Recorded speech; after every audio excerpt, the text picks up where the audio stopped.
Kabanata 2401. Sa opisina ng chairman ng Art Trading Corporation, galit na tinapakan ni Lord Vadestas ang kanyang mga paa. What the heck is the number one killer on the leaderboard? He's trash. He almost killed Thomas, but he decided to spare Thomas just that. Bastos. Tinabi ni Lucia, ang kanyang sekretarya, malaki pa rin ang ginawa niyang pinsala. Si Thomas ay malubhang nasugatan ngayon, kaya mayroon pa tayong pagkakataon. Pagkakataon. Anong pagkakataon? Galit na sinabi ni Lord Vadestas, sa palagay mo ba ay walang tao ang 12 Golden Zodiacs sa tabi ni Thomas? Anong uri ng mga tao ang maaari nating ipadala para patayin si Thomas? Pinabantayan siya ng 12 Golden Zodiacs at nagayos din si Eric ng maraming pulis na protektahan mo siya. Gusto mo pa bang patayin si Thomas sa ganoong kalagayan? Hindi rin alam ni Lucia ang gagawin. Kasalanan ni Odessa ang lahat. Kung pinahaba pa niya ng 1 pulgada ang kanyang espada, napatay na niya si Thomas. Ngunit hindi niya sinaksak ng tuluyan si Thomas. Nang isipin ito ni Lord Vadestas, napuno siya ng galit. Panginoong Vadestas, mangyaring huwag kang magalit. Ilalathala ko na ngayon ang bagong gawain at gantimpala. Ang isang malaking gantimpala ay magbubunga ng isang matapang na tao. Naniniwala ako na ang mga tao ay kukuha pa rin ng panganib para sa pera. Dahil ang mga bagay ay umunlad hanggang sa puntong ito, walang ibang paraan. Nagpatuloy si Lucia sa paglalathala ng pinakabagong misyon. Gayunpaman, isang awkward na insidente ang nangyari. Hindi tulad ng nakaraang panahon, pagkatapos niyang ilathala ang misyong ito, walang tumanggap sa misyon. Inakala ni Lucia na nagmalfunction ang kanyang sistema, ngunit napagtanto niyang hindi ito nangyari pagkatapos niyang suriin ito. Ang lahat ng mga hitmen ay labis na natatakot kay Thomas at hindi sila nang ahas na tanggapin ang misyon. Hindi ba sila masyadong mahiyain? Personal na tinawagan ni Lucia ang mga mamamatay tao na dati niyang katrabaho, ngunit direktang tinanggihan siya ng mga ito. Tinabi pa nila kay Lucia na si Thomas ay blacklist na ngayon ng lahat ng killer organization. Walang mamamatay tao na papatayin ng isang tao na maaaring ma-blacklist ng mga organisasyong pumatay. Kahit isa sa 1,000,000 tao ay hindi maaaring gawin ito. Samantala, ikinararangal ni Thomas na mapabilang sa listahang iyon. Bueno, kailangan bang hanapin ng iba ang kamatayan noong siya ang nakakatakot na karakter na kahit si Odessa ang numero 1 pumatay ay nabigong patayin. Bukod dito, ang katwiran at pagkamahabagin ni Thomas ay talagang nagpakilo sa maraming tao na nagsagawa ng martial arts. Siya ay mahabagin at tapat bukod sa pagiging napakalakas. Pinoprotektahan pa siya ng maraming eksperto. Walang sino man ang gugustuhing makitungo sa gayong tao. Kalimutan ng pagpaslang kay Thomas, mahirap lang na mapalapit sa kanya. Imposibleng patayin si Thomas sa puntong ito. Ayaw sumuko ni Lucia. Sunod-sunod siyang tumatawag, ngunit ganoon din ang sagot niya. Hindi maaaring patayin si Thomas. Medyo nawalan na ng pag-asa si Lucia. Inihagis niya ang telepono sa lupa sa galit. Duwag. Mga duwag silang lahat. Walang sino man sa kanila ang may kakayahang lumaban. Lahat sila ay basura. Matagal na siyang nakatrabaho ni Lord Vadestas, ngunit ito ang unang pagkakataon na nakaramdam siya ng sobrang desperado. Si Thomas ay isang taong hindi niya maalis. Si Lord Vadestas at Lucia ay nakaupo sa kanilang mga upuan na walang magawa. Pagkatapos ng ilang pagmumuni-muni, hindi pa rin sila makabuo ng angkop na solusyon. Nang maisip nila na walang makakapatay kay Thomas, biglang ipinakita ng computer na may tumanggap ng misyon na patayin si Thomas. Sino ito? Hindi na hinintay ni Lucia kung sino iyon. Ang nagmisyon ay si Mrs. Morgan. Kabanata 2402. Ang mensahe ay nagpakita na ito ay isang 74 na taong gulang na babae. Napatulala si Lucia. Nakikigulo ba ang matandang babae na ito sa kanila? Nabigo ang isang nangungunang eksperto tulad ni Odessa na patayin si Thomas. Ano ang magagawa ng isang 74 na taong gulang na babae? Naghahanap ng kamatayan. Hindi alam ni Lucia kung bakit tatanggapin ni Mrs. Morgan ang misyon. Anyway, siya lang ang taong handang pumatay kay Thomas. Kadalasan, hindi na lang papansinin ni Lucia ang isang matandang babae na ganoon dahil kay Lucia, pagsasayang lang ng oras ang pakikipagkita sa kanya. Gayunpaman, sa kanyang kasalukuyang desperasyon, kailangan niyang subukan ang bawat pagpipilian. Ang pakikipagkita sa matandang babae ay walang halaga sa kanya.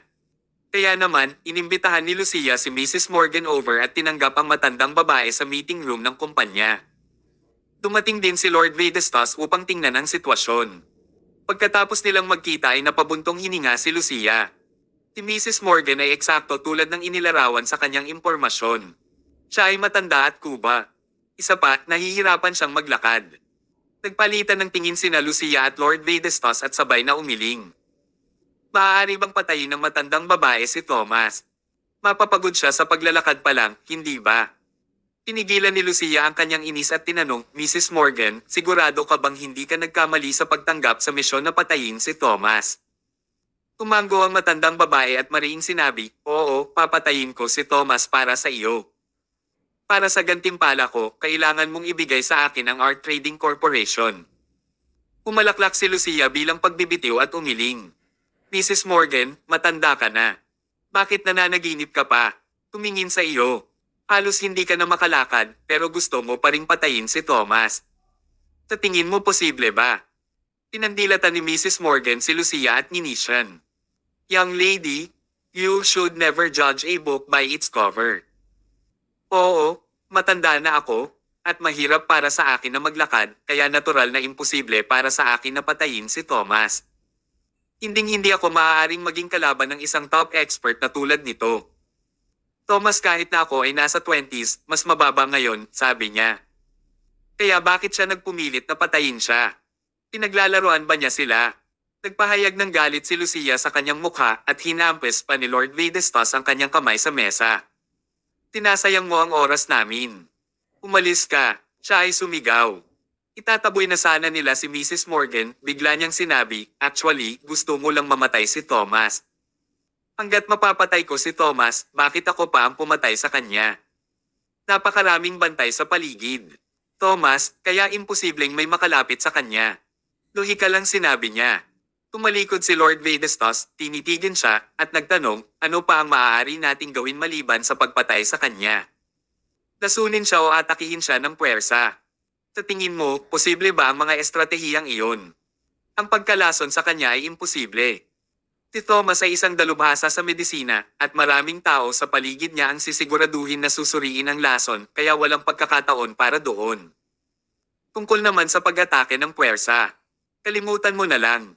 Nagayo si Eric ng malaking puwersa ng pulisya na magbabantay kay Thomas. Napakaraming baril ang sangkot. May maaring sumugod sa loob. Humisi si Mrs. Morgan. Hindi ako aatake sa pamamagitan ng puwersa, lason, o kahit na pagpatay. Mayroon akong isang espesyal na paraan na maaaring pumatay kay Thomas. Ang kanyang mga salita ay malalim na agad na nakakuha ng atensyon ni Lord Vedastas at Lucia. Nagtanong si Lord Vedastas, isang espesyal na paraan. Ano ito? Parang daga ang ngiti ni Mrs. Morgan at ang kanyang pagtawa ay kinilig sila sa takot. Isang salita lang ang diskarte ko. It's a curse. Nang marinig ni Lord Vedastas ang salita, tumawa siya. Kalokohan ng mga pamahiin na yan. Manloloko ka talaga, matandang babae. Lumayas ka. Hindi siya naniwala kay Mrs. Morgan. Sa kabila nito, buong kumpiyansa na sinabi ni Mrs. Morgan, Lord Vedastas, huwag kang magmadali. Karaniwan akong nagtatrabaho bago ako mabayaran. Tutulungan kitang maalis muna si Thomas, pagkatapos ay kukunin ko ang pera. Kabanata 2403. Nang marinig iyon ni Lord Vedastas, nakita niya itong lubos na maaasahan. Gusto niya ang mga taong nagtrabaho bago matanggap ang kanilang sweldo. Kung nagawa ng maayos ang gawain, kusang loob niyang ilipat ang kanyang kumpanya sa kanya. Kung hindi niya magawa, ayos lang. Hindi niya kailangang gumastos ng 1 sentimo o magdusa ng anumang pagkalugi. Gaano man siya tumingin dito, ito ay isang deal na walang halaga sa kanya. Tumanggo si Lord Vedastas. Excellent.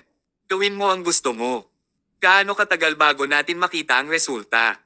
Muling tumawa si Mrs. Morgan. Hindi naman magtatagal. Tapat na ang 3 araw. Napakahina ni Thomas sa ngayon at ito na ang tamang oras para atakihin siya. Pero, kailangan kong bigyan mo ako ng pabor.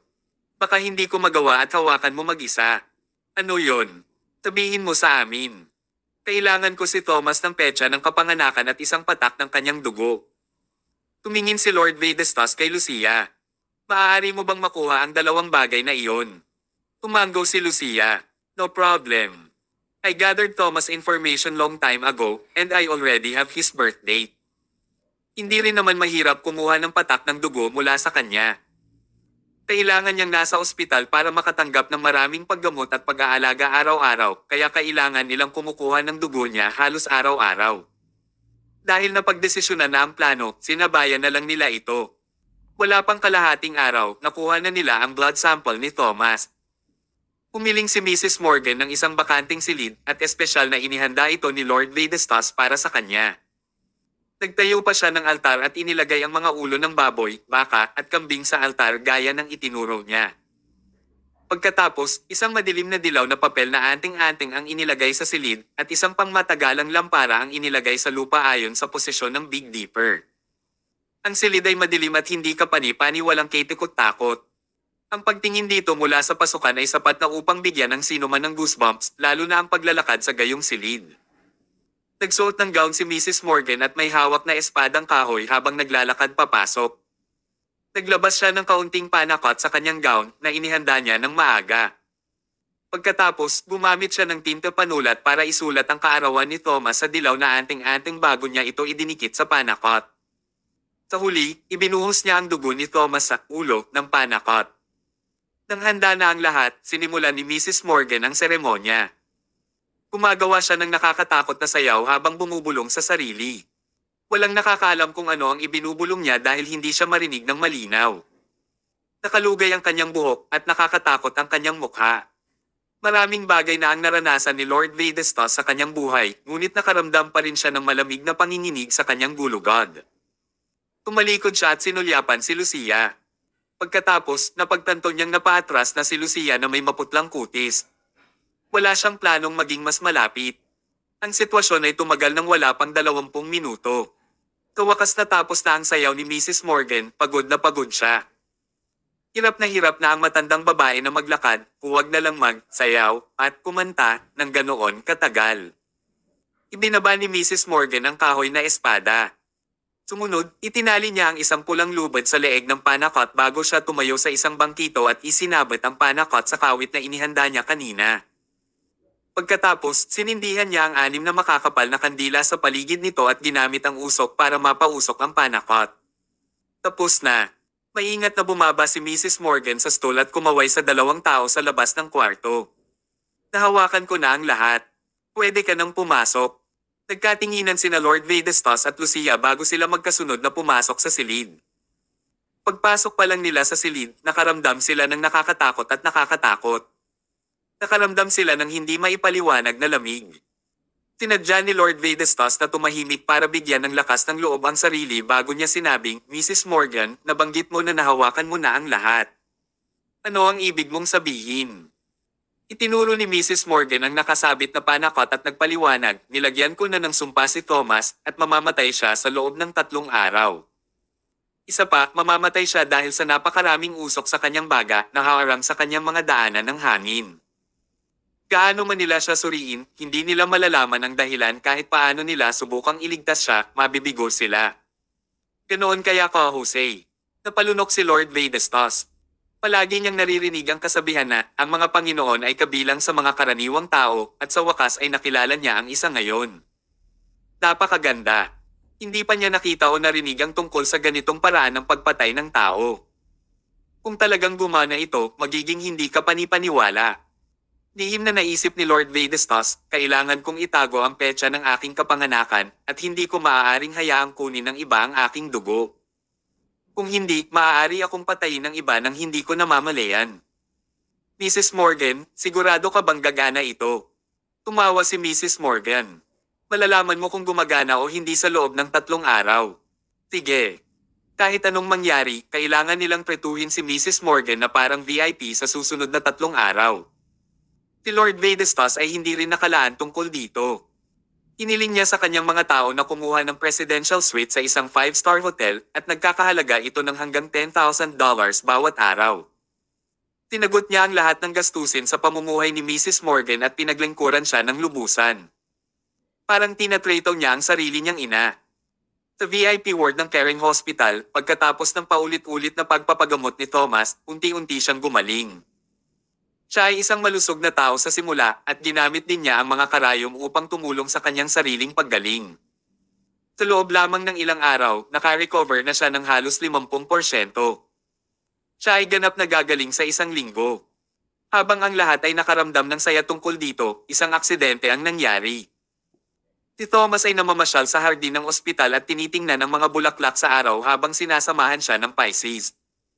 Bigla siyang nakaramdam ng pagkahilo at nahihirapang huminga. Inilagay niya ang kanyang kamay sa kanyang baga at bumagsak sa lupa sa sakit. Commander, anong meron? Doktor. Doktor.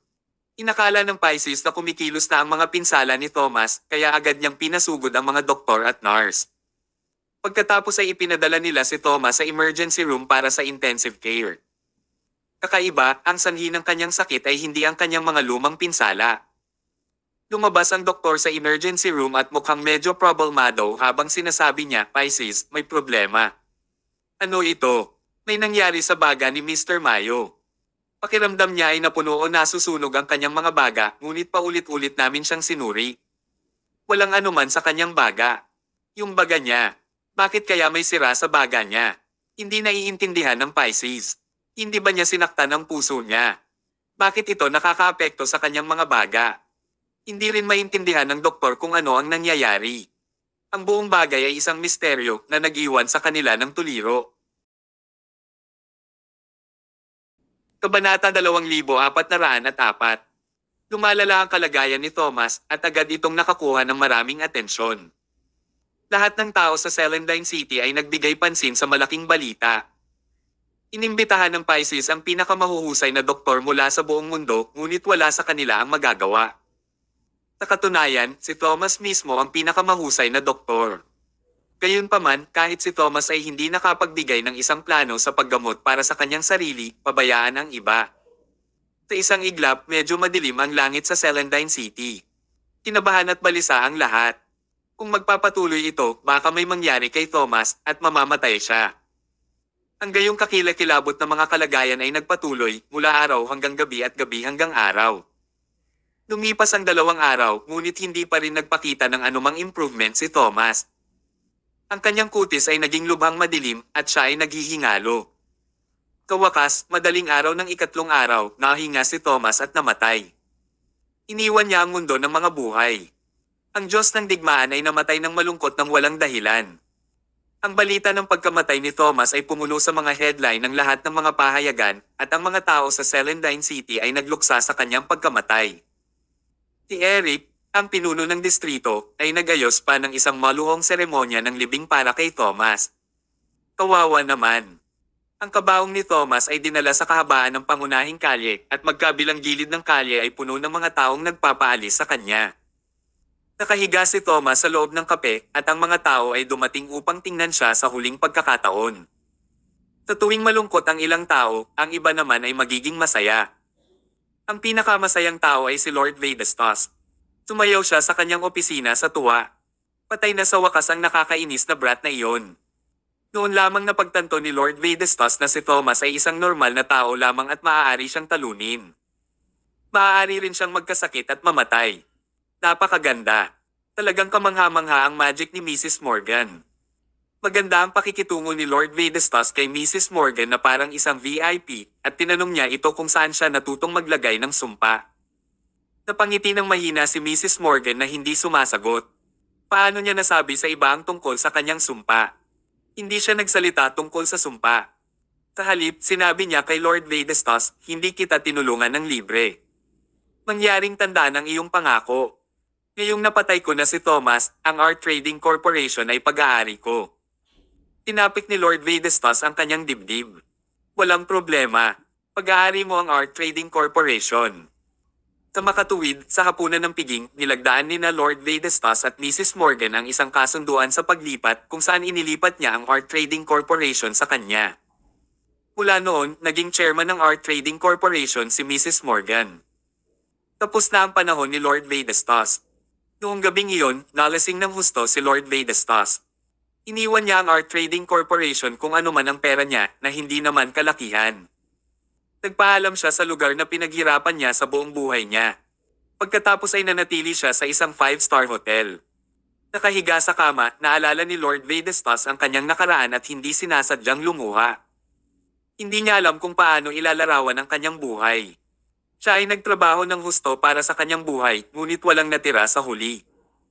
Nawalan siya ng kanyang mga anak na lalaki, kanyang anak na babae, at lahat ng kanyang kayamanan pati na rin ang reputasyon.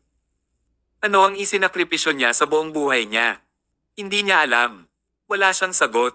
Nakatitig siya sa kisame ng walang laman. Walang makausap at talagang nag-iisa siya ngayon. Mabilis ding naglaho ang kaligayahang naramdaman niya sa pagpatay kay Thomas. Pinalot lang siya ng walang katapusang pangungulila at sakit. Fiora, miss na kita. Sa sandaling iyon, napuno ng ngiti ng kanyang anak na si Fiora ang kanyang isip. Kabanata 2405. Kapag naisip ito ni Lord Vedastas, ang pinakamasayang panahon sa kanyang buhay ay talagang nagsimula siyang kumita ng pera at bigyan ang kanyang pamilya ng magandang buhay. Sa oras na iyon, maaari siyang kumita ng ilang daang libong dolyar bawat buwan at hanggang 1,000,000 taon-taon. Napakayaman na nila kumpara sa ibang normal na pamilya. Noon, si Lord Vedastas at ang kanyang pamilya ay namuhay ng walang pag-aalala at mahal nila ang isa't isa. Gayunpaman, tulad ng isang ahas na sinusubukang lunukan ng isang elepante, hindi siya nasisiyahan. Si Lord Vedastas, na nabulag ng kapangyarihan at pera, ay dahan-dahang bumaba sa kalaliman. Hindi na mahalaga sa kanya ang pamilya niya. Kaya niyang isuko ang anumang bagay basta may pera at kapangyarihan. Hanggang sa makalipas ang ilang dekada ay bigla niyang napagtanto na ang lahat ay wala lang. Ang mga relasyon lamang ang pinakatunay na bagay sa mundo. Sa sandaling iyon, umiyak si Lord Vedastas na parang sanggol. Nakatulog siya at nanaginip tungkol sa kanyang anak na babae. Kung binigyan siya ng Diyos ng pagkakataong mabuhay muli, hinding-hindi niya pipiliin na ibigay ang kanyang pamilya para sa pera at kapangyarihan. Sa kasamaang palad, walang kung. Tahimik ang gabi at naramdaman ni Lord Vedastas ang pagindayog ng kanyang katawan habang siya ay tulala. Pinuksan niya ang kanyang mga mata at tumingin sa paligid. Wow! Ay, Panginoon! Bigla siyang nasa isang lugar na parang isang sinaunang korte at may mga multo na nakasuot ng kakaiba sa magkabilang gilid. May table sa harap niya at may lalaking nakaitim na mukha sa table. Ano ang nangyayari? Hindi ba ako natutulog sa hotel? Bakit ako nandito? Sa sandaling iyon, ang manamay itim na mukha ay ibinagsak ang kanyang kamay sa mesa at sinabi, Lord Vedastas, hindi mo ba alam na natapos na ang iyong buhay? Natapos na ba ang buhay niya? Patay na siya. Natigilan si Lord Vedastas habang nakatitig sa lalaking may itim na mukha. Noon lamang napagtanto sa kanya na maaaring ito ang maalamat na si Lucifer. Ako. Patay na ako. Nagpatuloy ang lalaking may itim na mukha. Panginoong Vedastas, napakaraming masasamang bagay sa iyong buhay na mahirap bilangin. Pagkatapos mong mamatay, mapupunta ka sa impyerno at susunugin ng apoy bilang parusa. Inaamin mo ba ang iyong mga kasalanan? Si Lord Vedastas ay ganap na natigilan. Kapag ang isang tao ay nakagawa ng hindi mabilang na mga krimen, kailangan niyang pumunta sa impyerno at tumanggap ng kaparusahan. Kahit mga bata alam iyon. Gayunpaman, hindi ba sa mga fairy tale lang nangyari ang mga ganitong bagay? Bakit? Nagulat at natakot si Lord Vedastas. Hindi niya alam kung ano ang sasabihin sa sandaling iyon. Idinagdag pa ng lalaking may itim na mukha, mga demonyo, ilabas si Lord Vedastas at basagin ang kanyang katawan. Opo, Ginoo. Lumakad pasulong ang mga demonyo at pinigilan ang magkabilang braso ni Lord Vedastas bago sila nagtangkang umalis. Tahan na. Tigaw ni Lord Vedastas. Nagtaas ng kamay ang lalaking may itim na mukha, sinenyasan silang tumigil. Pagkatapos, tinanong niya, Panginoong Vedastas, ano pa ang gusto mong sabihin? Tumingin si Lord Vedastas sa paligid at nagtanong, gusto ko lang magtanong sa iyo. Buhay pa ba ang anak ko? Nauna nang umalis si Fiora nang hindi nagpapalam sa kanya at hindi malinaw kung buhay pa siya. Kaya naman, ang tanong ay nasa isip ni Lord Vedastas. Dati, nahihiya siyang ipaalam sa iba. Pero, patay na siya ngayon. Aalagaan pa ba niya ang kanyang dignidad? Wala na siyang pakialam sa kapangyarihan at kayamanan. Gusto lang niyang malaman kung buhay pa ba ang anak niya o hindi. Ang iyong anak na babae. Fiora Vedastas ba ang ibig mong sabihin? Patuloy na tumango si Lord Vedastas. Oo, siya yon. Kamusta ang anak ko? Natahimik sandali ang lalaking may itim na mukha bago niya kinuha ang kanyang record book at binuklat ang mga pahina nito. Sa huli, siya ay nagham at sinabi kay Lord Vedastas, ang iyong anak na babae, si Fiora ay mabubuhay pa ng isa pang 71 taon. Siya ay namumuhay ng magandang buhay. Ganoon ba? Pumagsak ang luha ni Lord Vedastas. Napakabuti na buhay siya. Kabanata 2406. Ang lalaking may itim na mukha ay tumitig kay Lord Vedastas na ang mukha ay puno ng luha at tinanong niya, nagsisisi ka na ba ngayon? Ibinaba ni Lord Vedastas ang kanyang ulo nang hindi sumasagot. Mahalaga ba kung pinagsisisihan niya ang kanyang ginawa ngayon? May ibabalik pa kaya niya ang nawala sa kanya? Patay na siya, kaya dapat na lang niyang tanggapin ang kanyang parusa. Walang kwenta ang labis na pag-iisip nito. Gayunpaman, ang lalaking may itim na mukha ay nagsabi, kung bibigyan kita ng pagkakataong tapusin ang mga bagay-bagay, gusto mo bang magpatuloy na tumayo laban kay Thomas o makipagkasundo sa iyong anak na babae? Isang pagkakataon na gawing muli ang lahat. Umiral ba ito? Itinaas ni Lord Vedastas ang kanyang ulo at tinitigan ang lalaking may itim na mukha na may desperasyon sa kanyang mga mata. Sa sandaling naranasan niya ang buhay at kamatayan, sa wakas ay naunawaan niya kung ano ang pinakamahalagang bagay sa kanyang buhay. Gusto ko ang anak ko. Gusto ko ang anak ko. Tumango ang lalaking may itim na mukha. Iniwas niya ang kanyang kamay at sumigaw, buksan ang mga ilaw. Ano? Bago malaman ni Lord Vedastas kung ano ang nangyari, lumiwanag ang kanyang paligid. Ang dating madilim na lobby ay kumikinang ng maliwanag ngayon. Ito ay talagang hindi isang korte.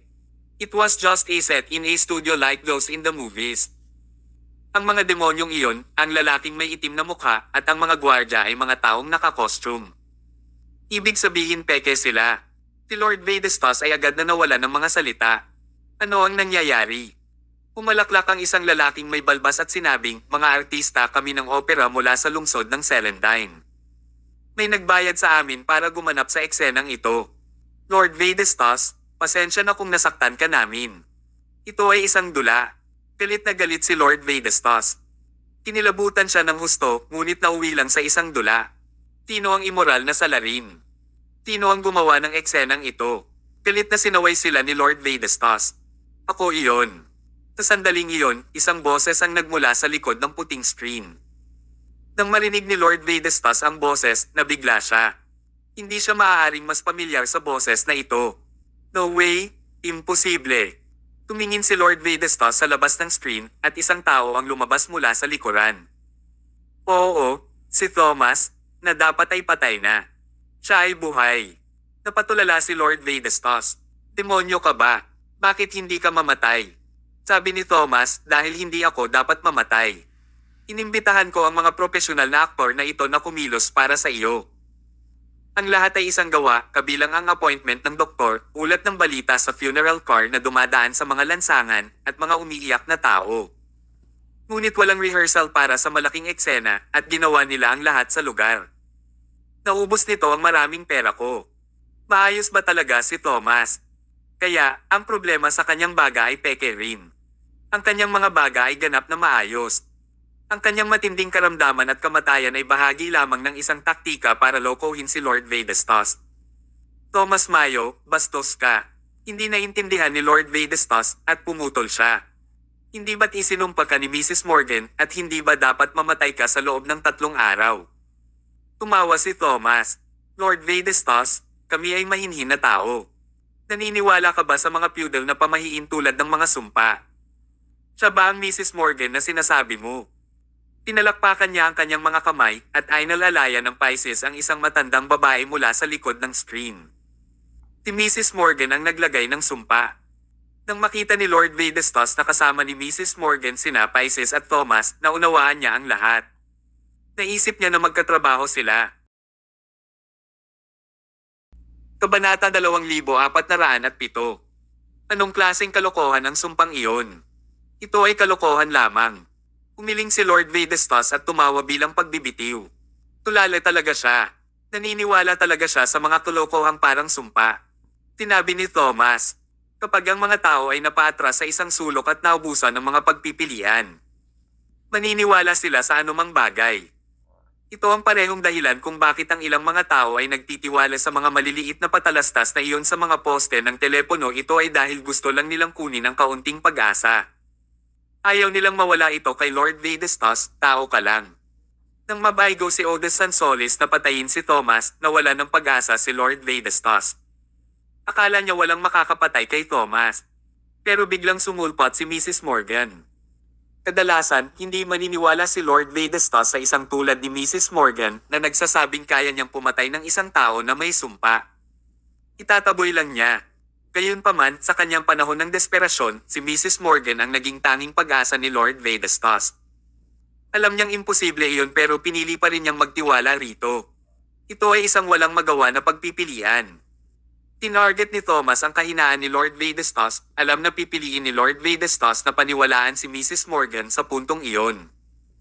Sa pamamagitan nito, nilero niya ang kanyang maliit na lansihin.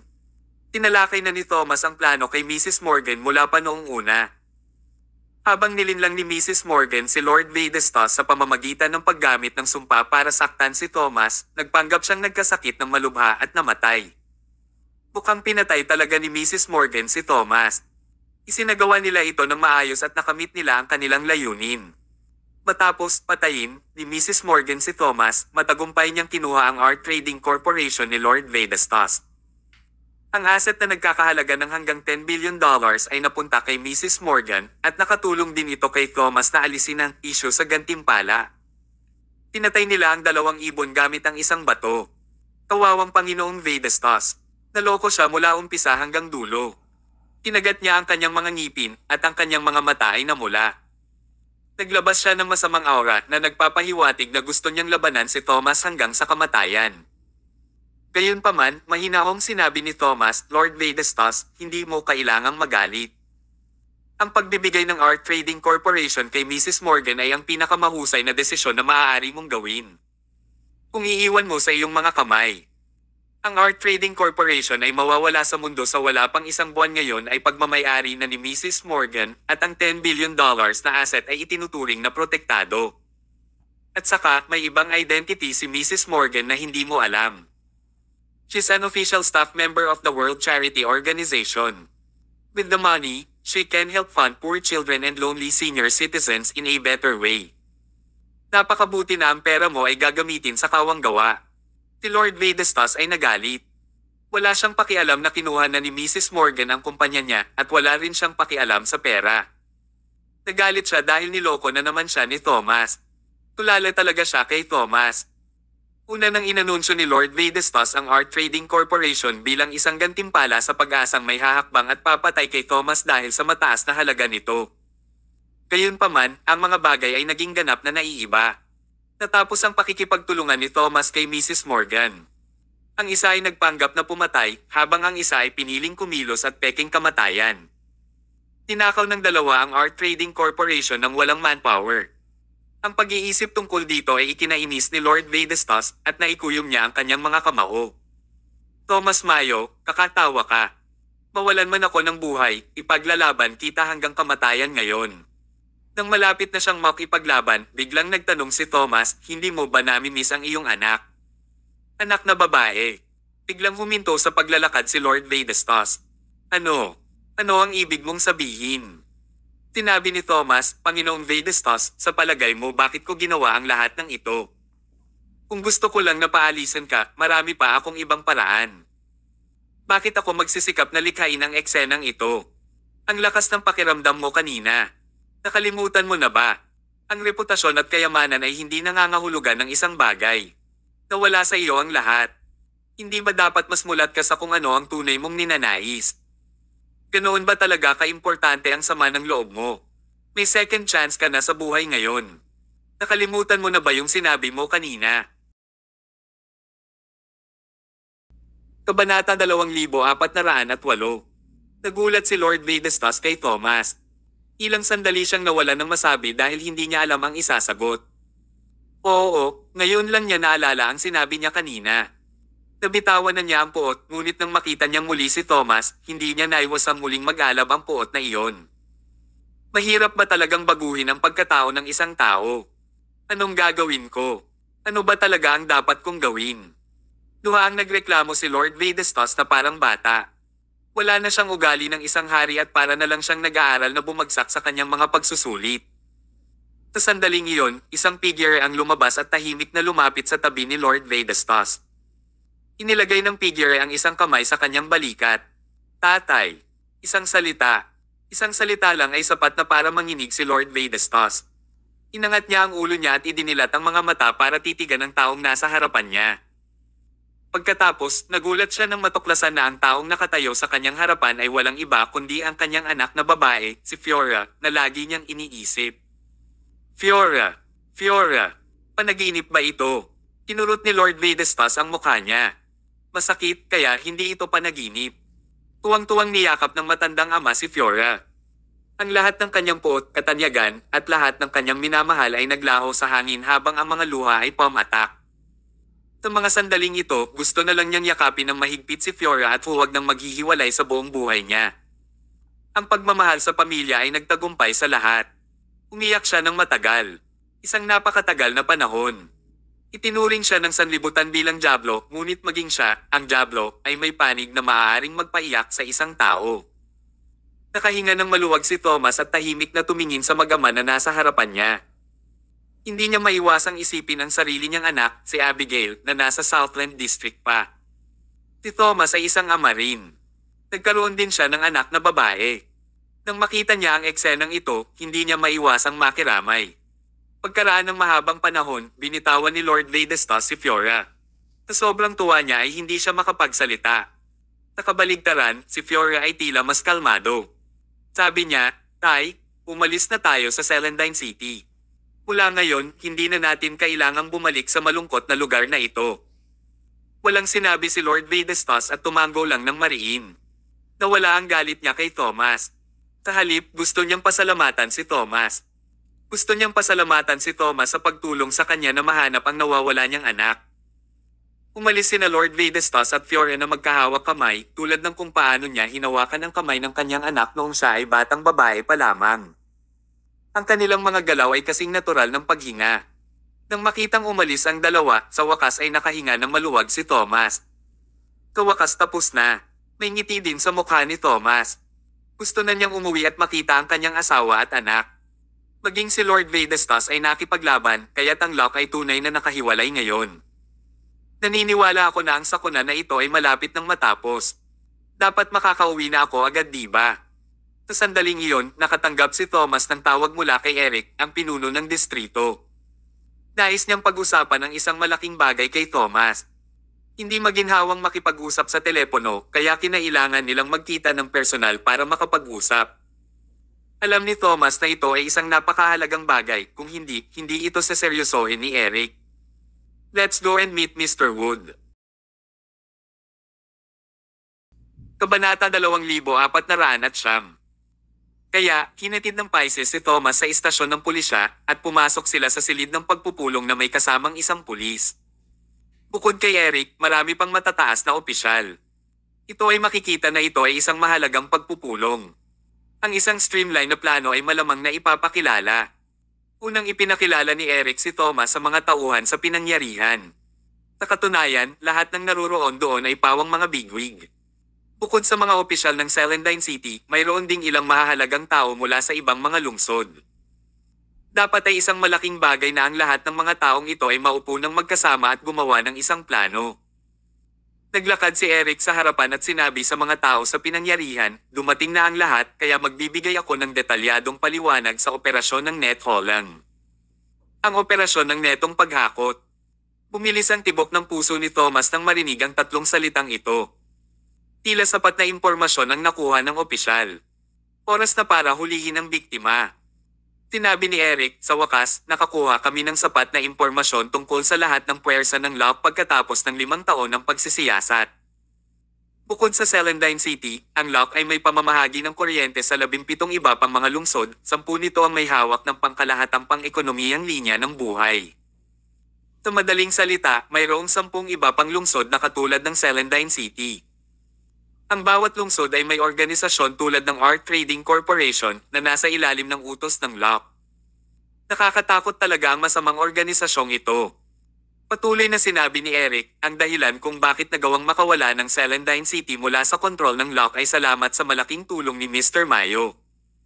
Tinulungan niya ang Celandine City na labanan ang pag-atake ng Locke at natalo ang masasamang puwersa tulad ng Dragon Claw, Dragon Scale, Dragon Head, Lord Vedastos, at ang iba pa ay pinalaya niya ang Art Trading Corporation mula sa kontrol ng Locke at welfare na ito ay hindi mapapawi. Siya ang gumawa ng inisyatiba upang palakpakan si Thomas at lahat ng iba ay sumunod, pinasasalamatan si Thomas para sa kanyang mga kontribusyon. Pagkatapos, sabi ni Eric, salamat sa kontribusyon ni Mr. Mayo, nalinis namin ang lahat ng mga subordinate ng Locke. Susunod, maaari tayong maglunsad ng buong pag-atake sa Locke. Ngayon, ang 18 lungsod ay nagkakaisa upang lumaban ng sama-sama at dapat nating lipulin ang Locke sa magdamag. Nagpatuloy ang pagpupulong. Malinaw na narinig ni Thomas. Ang lahat ng mga puwersa ng Locke ay naisip na. Pagkatapos ng pagpupulong ngayon, ang 18 lungsod ay opisyal na magsisimulang puksain ang Locke. Sa susunod na buwan, malamang na magsisimula ang isang pambansang paglilinis. Magkakaroon ng palabas na panunoorin. Nang matapos ang pulong, partikular na hinanap ni Eric si Thomas na magpalitan ng ilang ideya dahil mas malapit silang magtutulungan sa hinaharap. Pagkalabas ng istasyon ng pulisya, bumalik si Thomas sa Food and Medicine Hall. Pagod na pagod siya nitong mga araw na halos hindi na siya makalakad, kaya gusto na niyang maupo at magpahinga. Namiss din niya ang kanyang asawa at anak sa Southland District. 1 buwan na lang. Matapos maalis ang lahat ng puwersa ng Locke, makakauwi na si Thomas at muling makasama ang kanyang pamilya. Pagkapasok niya sa Food and Medicine Hall, may narinig siyang sumigaw, Mr. Mayo, mag-order sana ako. Umorder. Tinawayan ni Thomas ang kanyang kamay at sasabihin na pagod siya para kumuha ng order. Pero nang makita niya ang gustong umorder ay natigilan siya. Isang pamilya ang nakaupo sa paligid ng isang mesa sa Food and Medicine Hall.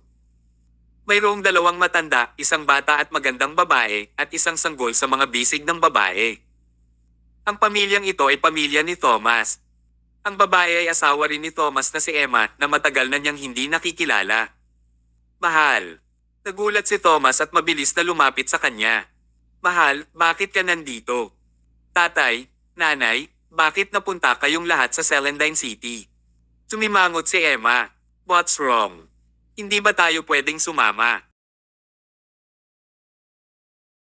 Panata 2410. Kaya mo. Siyempre, kaya mo.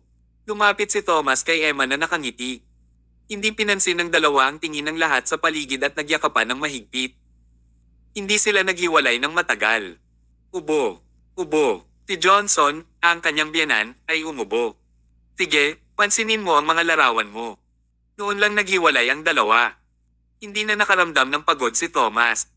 Mabuti ang kalooban niya at sinabing, I'll go some food for you guys now. Please wait for a while.